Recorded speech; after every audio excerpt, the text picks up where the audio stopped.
क्या है ये आध्यात्मिक मृत्यु और कैसे समझे इस आध्यात्मिक मृत्यु को? क्या ये सांसारिक मृत्यु से कुछ भिन्न भी है? क्योंकि मृत्यु तो हमने एक से ही देखी है, एक से ही मौत सभी को आती है। सभी, जैसे कहते हैं ना कि बड़े बड़े संत जो थे, जिनको चरणों के स्पर्श से बड़े बड़े रोग दूर होते थे, उनके भी लाश वैसे ही जलती है जैसे सामान्य सांसारिक।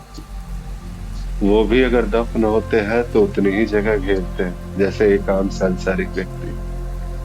तो एक आध्यात्मिक मृत्यु यानी कि अध्यात्म जिसका जीवन रहा हो, और वो शरीर जब मृत्यु को प्राप्त होता है और जो एक संसारिक जो है संसार में लिप्त रहा हो, जो वो शरीर अगर मृत्यु को प्राप्त होता है तो क्या भेद है दोनों में? एक सा ही दिखता है दोनों, एक ही प्रकार से। ऐसा तो थोड़ी है कि अगर चिता पर अगर अग्नि होगी तो एक जो है थोड़े अलग कलर की रोशनी में भस्म होगा। दोनों एक ही प्रकार से भस्म होंगे, एक ही प्रकार की जो है वो सारी की सारी लक्षण दिखाएंगे। देखिए, एक चीज है, जब कहते हैं कि आध्यात्मिक मृत्यु के विषय में अगर बात होती है, इसको समझने के लिए पहले जीवन को समझना आवश्यक है। किसी भी प्रकार की मृत्यु को समझने के लिए जीवन को समझना सबसे आवश्यक है। जन्म के साथ अगर कोई एक बात अगर जो सबसे निश्चित सी है, वो होती है मृत्यु, जो जन्म के साथ ही तय हो जाती है। और उसी जो सारा का सारा जो प्रपंच चलता रहता है, वो उसी जीवन के दायरे में ही चलता रहता है।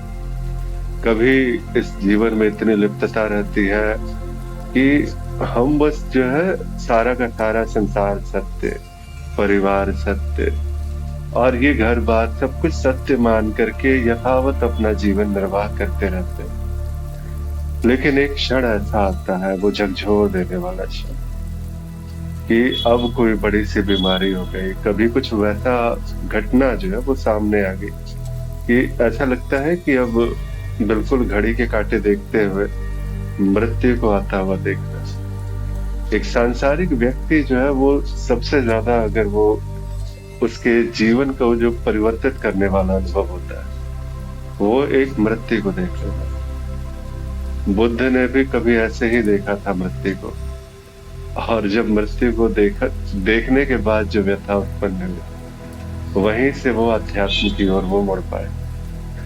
मृत्यु कोई ऐसी बात नहीं है, जैसे कहते हैं ना कि एक सांसारिक जो है वो मृत्यु से भयभीत होता है, लेकिन एक आध्यात्मिक व्यक्ति जो जिसका जीवन आध्यात्म में रहा है, वो मृत्यु का भी उत्सव मनाता है। और उसी उत्सव में वो सारा का सारा, जैसे कहते हैं जीवन जितना उत्सव में बीता है, मृत्यु भी तुम्हारे उत्सव का ही एक हिस्सा होगी। तो सबसे पहले ये रहा कि आपका जीवन कैसा था, इसको जानने का प्रयास करते हैं। क्या आपने कभी भी किसी प्रकार का एक आध्यात्मिक उपाय किया अपने जीवन में? कोई सा भी मार्ग, चाहे भक्ति मार्ग ही सही, 2-4 अगरबत्तियां ही सही, कुछ तो रहा होगा अध्यात्म आपके जीवन में। और अध्यात्म का मतलब है कि जब कहा जाता है तो सिर्फ वो ऊपरी आवरण वाला अध्यात्म नहीं, अंतर मन से एक निष्ठा से एक बार भी करुण पुकार जो है, जो पुकार की आवश्यकता होती है, कभी ईश्वर को पुकारा है हमने उस करुणा से, उस भाव से भर के, तभी शायद माना जाएगा कि जीवन में एक क्षण भी आपका अध्यात्म का आया था। अगर आपका एक क्षण भी अध्यात्म में नहीं बीता, तो आपकी मृत्यु और पशु की मृत्यु में कोई भेद नहीं। हर रोज जो एक पशु काटे जाते हैं और उन्हीं के मांस का भक्षण करते हैं, आपकी मृत्यु और मृत्यु में कोई भेद नहीं। लेकिन अगर आपने कभी एक बार भी अपने उस राम को पुकारा, अपने कृष्ण को पुकारा हो, शिव को पुकारा हो, किसी को भी पुकारा, बिल्कुल एक धरातल वाली सतही बात कि अगर इतना भी अगर आपने कर दिया, तो यकीन मानिए कि आपने जीवन का जो पहला कदम था वो आपने ले लिया। आपका जीवन पहले ही पूरा का पूरा नारकीय रहा, लेकिन अगर एक क्षण भी ऐसा आ गया जितना अपने हृदय से एक नाम भी अगर ले लिया, तो उस दिन से जो आपका जीवन है वो बिल्कुल ही वहां से, कहते हैं ना कि एक घने अंधेरे को मिटाने के लिए एक छोटे दिए का प्रकाश भी बहुत कार्य करता है।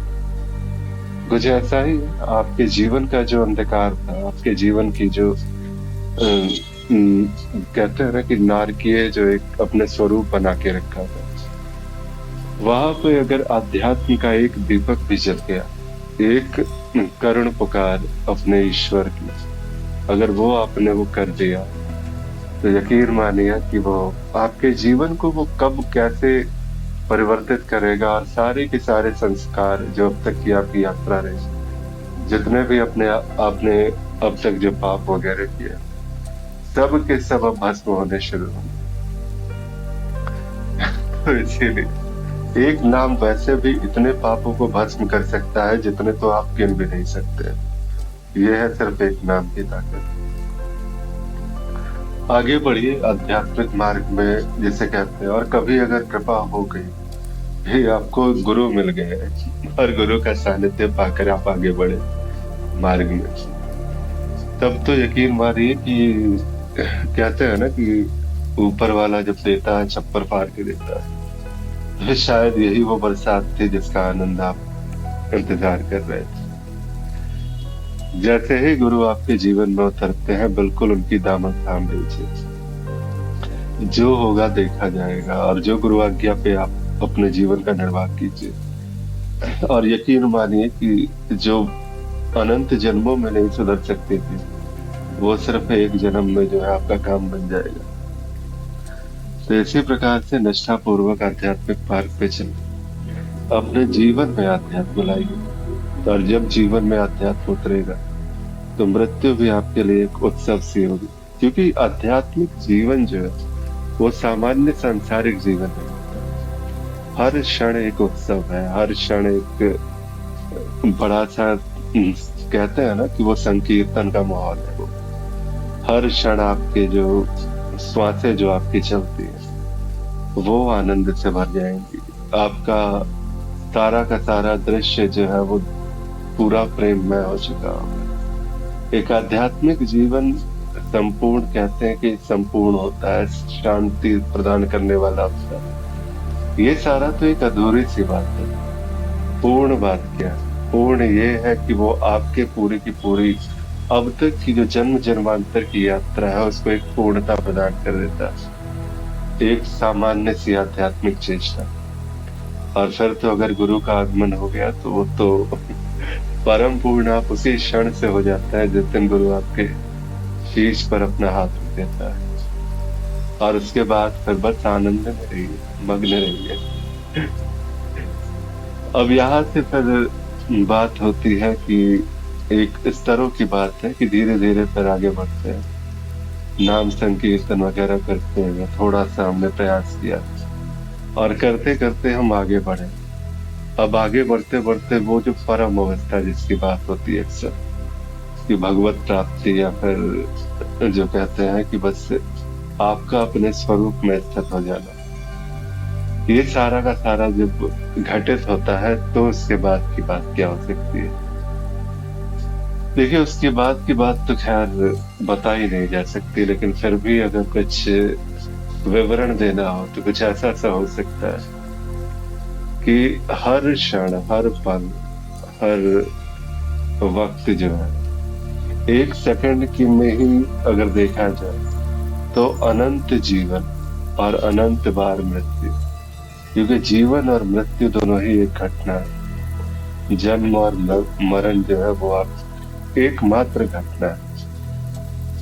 मैं बस स्वरूप की दृष्टि से इसको मैं बताने का प्रयास करता हूँ कि जिस क्षण जो है आप उस अपने परम स्वरूप में स्थित हो गए, उसी क्षण में संपूर्णता से जो आपका जीवन है, जो जन्म है, मृत्यु है, न जाने कितने ही जन्म आपने लिए, वो सारा का सारा, यहाँ तक कि आसपास का, पड़ोसियों का, आपके माता पिता का, सभी का जीवन, कहीं कोई विभाजन नहीं है, कहीं कोई भेद नहीं है आपके इस शरीर के जीवन में और बाकी शरीरों के जीवन में। सभी एक से ही है और सभी एक घटना मात्र है इस अस्तित्व में। एक बार जब कहते हैं कि एक सेकंड के ही 1000वें हिस्से में अनंत जन्म लिए जा रहे हैं और अनंत बार आप मर रहे हैं। आप ही हैं जो अनंत रूपों में जन्म भी लेते हैं। आप ही हैं जो अनंत रूपों में मृत्यु को भी प्राप्त हो से। कौन सी मृत्यु आपको भयभीत कर देगी प्रभा, और कौन सा जन्म जो है आपको आश्चर्यचकित कर सकता है। कहते हैं क्योंकि यहाँ कोई विभाजन नहीं है। ये वही कहते हैं कि बूंद ने स्वयं को सागर जान लिया, और इससे भी आगे की बात कि सागर ने स्वयं को बूंद जान लिया। तो ये थोड़ी सी एक कहते हैं स्तरों से आध्यात्मिक मार्ग पे चले, धीरे धीरे आगे जा करके वो सारी बातें जो है वो स्पष्ट होंगी। और मृत्यु का भय तो उसी क्षण चला जाएगा जिस क्षण आप इस करुणा से उस प्रभु को पुकार लेंगे। और जैसे ही आप समर्पित हो गए अपने प्रभु के प्रति, कुछ नहीं बचता है फिर वहां। न मार्ग बचता है, न किसी प्रकार का भय ही नहीं बचेगा। समर्पण यही तो है कि ये सारा का सारा जीवन सब समर्पित। तो अब मृत्यु आपके ईश्वर के हाथ में, जीवन आपके ईश्वर के हाथ में। फिर काहे का भय। उत्सव मनाइए, और हर दिन हर क्षण आपके लिए एक उत्सव है।